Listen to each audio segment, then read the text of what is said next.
Corey's still in the hospital. Fine. Covered all the bases. Yeah, for now. I'm still looking for that X-ray. Hope you don't get it any kind of sense. Why? Because they're backed up and extra. Oh, great. She texted in with Christy, our babysitter, all day. I hope she's taking good care of her. Why don't you go home and check? Well, I still need to wait for that X-ray. Oh, let someone call you as soon as they're ready. No, I guess I could do that. There's nothing holding me. Well, then beat it, and we'll just muddle along without you somehow. Thanks, bud. I guess lately I've been a little more protective of my daughter than usual. Under the circumstances, I certainly don't blame you. You give her a hug for me, will you? I will. I appreciate it. Yeah. Corey, you're totally unpredictable. I haven't the slightest idea what you'll do next or where he'll try to go. How do you manage to get out? Oh, the one in a million shot, bud. Camellia opened the door at the exact moment Corey came barreling down the corridor. He never stopped. You'll keep me informed. There's something to tell. See, if we don't find Corey soon, we may never see him again.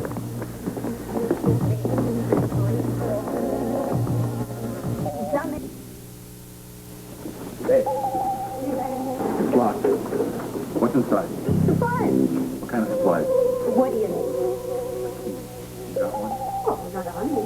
I'll get one for you.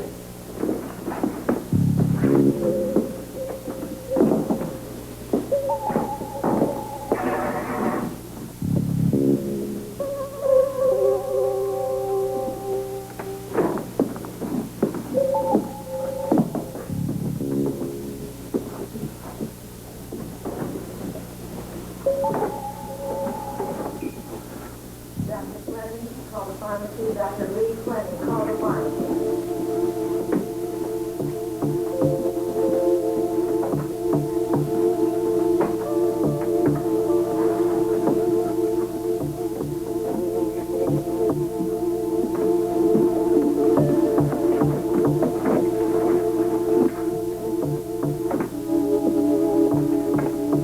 Well, like I said, filled with supplies.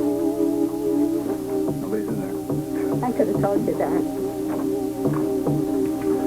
Well, thanks for your help. Want to return the favor? How? Take these back for me. Okay?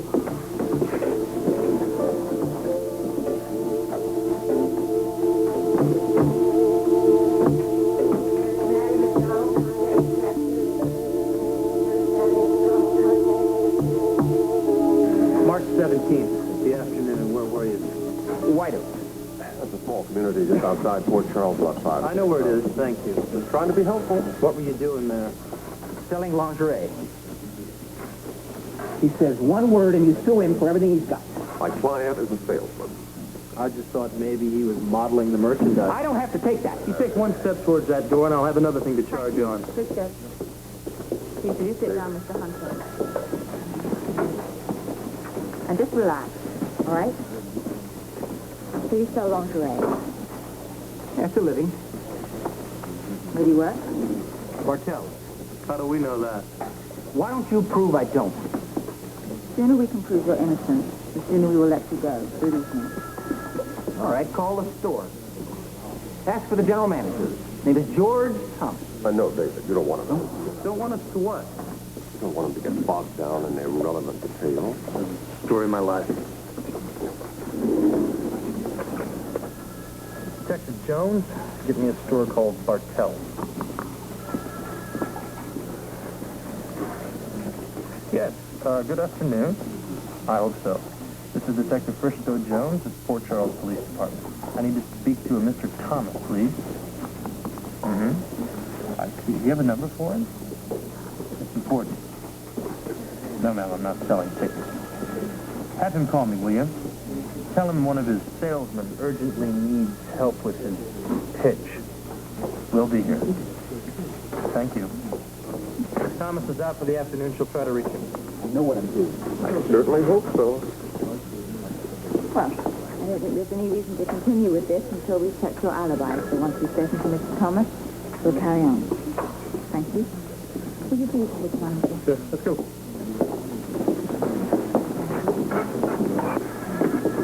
Okay. I'll give you half an hour. You'll give us a half an hour? That's right. If you haven't heard from Thomas by then, my client and I will decide how we wish to proceed. Well, idea. I hope you finally come up with a plan that you both can agree on.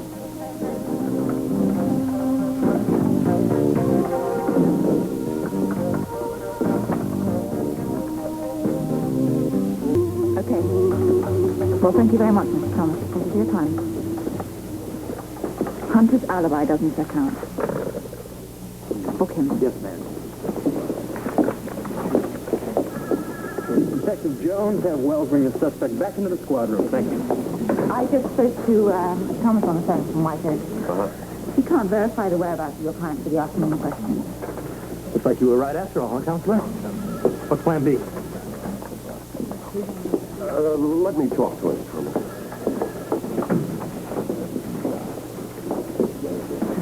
You think Purvis is trying to get him to cop a plea? If Hunter doesn't look like he's taking it. Look, I'm off the case. I'll see about getting him another lawyer, okay?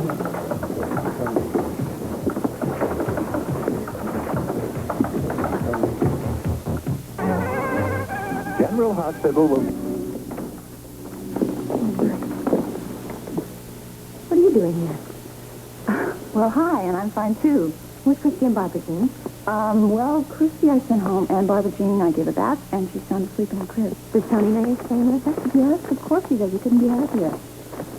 Well, I guess I am just a little bit late. I hope Christy wasn't upset. Oh, no, not at all. I gave her a little bit of extra money for her trouble. Well, thanks. God, it looks like you have done a lot of shopping. Did you have fun? Yeah, it was a special expedition. You know that gourmet shop across town, the one that has all the international food? Yeah, I've heard of it. I had to go all the way over there to get some special ingredients. Oh, what for? I'm going to make stroganoff and blanchiki. I found the recipe in Tania's file. That sounds like a very exotic dish, a lot of hard work. Why? This is why. See? Those two recipes were put together. They were marked Tania's favorite Russian meal. I thought it would be a special treat. Oh, how sweet. Oh, but you are right. It's going to be a lot of work. It takes 2 hours to prepare, and I have to get going because he's going to be here at 8:30. Okay, well, let you get to your cooking. I think Tony is very lucky to have such a special friend. He will enjoy that feast. Well, thanks again for staying with BJ. I just hope she lets you have a little bit of peace, because it sounds like you're going to need all the help you can to get through that. I'm used to cooking with one hand. Well, sometimes you're going to have to teach me the tricks of the trade. I'll see you. Bye.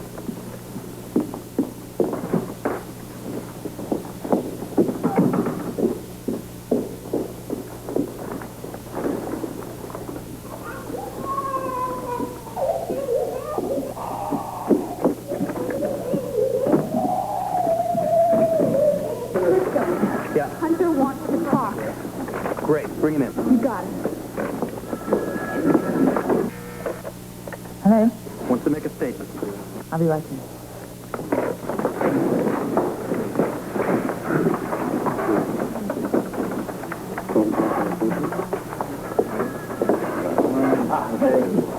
I just sent Sam after him. He should be in a few minutes.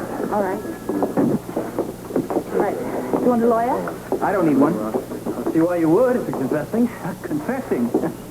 I can prove I didn't run over that woman. What are you talking about? That's right. I can prove that I was in White Oaks on the afternoon of March 17th. How? I got a parking ticket that day. Why didn't you say anything before, Mr. Hunter? I wasn't alone. And I was afraid that if I mentioned it, you'd drag the other person in. So what? The other person's female, right? And if you're not married, she is. That's why you didn't want anybody to know you were together. But we don't need to get into all of this. Listen, I don't give a damn what you got going on the side, fella. I want to see a parking ticket right now. I don't have it. Well, how convenient. I gave it to the other person. She was going to pay it. Probably already did. Well, at least you've established the gender of the other person. Well, that doesn't mean I was doing anything wrong.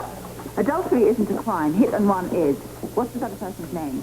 I told you I don't want to get her involved. You want to go to jail for manslaughter, mister? Can't you verify this ticket some other way? Guys had computers that could tell you anything about anybody. I could call the traffic court in White Oaks. Then do it. Of course, it doesn't open till morning.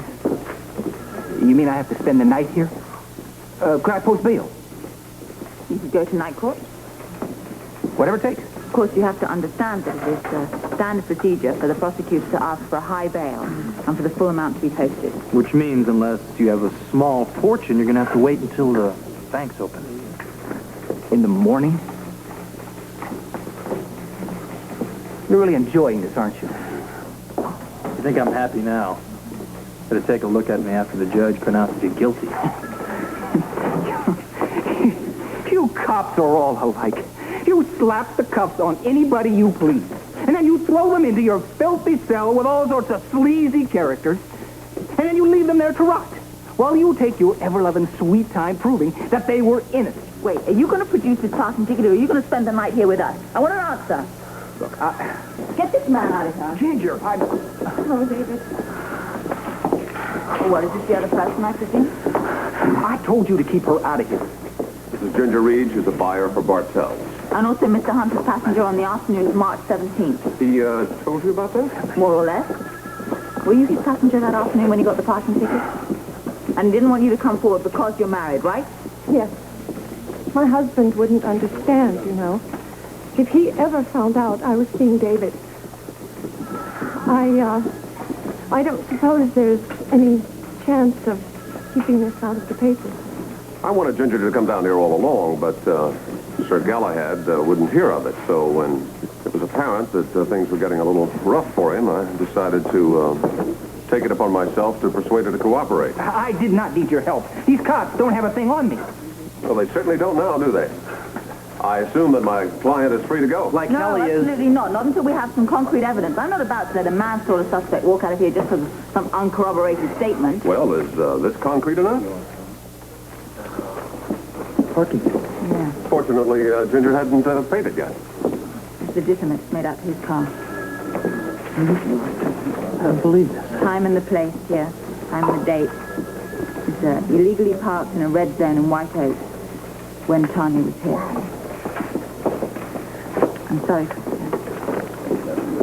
Your client is free to go. Let him go altogether? You heard what the man said. We don't have enough to hold him. He couldn't possibly have committed the hit and run. Times are wrong. Like I've maintained all along. Let's get out of here. Oh, apology accepted, Hotshot. Only the next time you want to play Sherlock Holmes, you let the big boys make the arrest.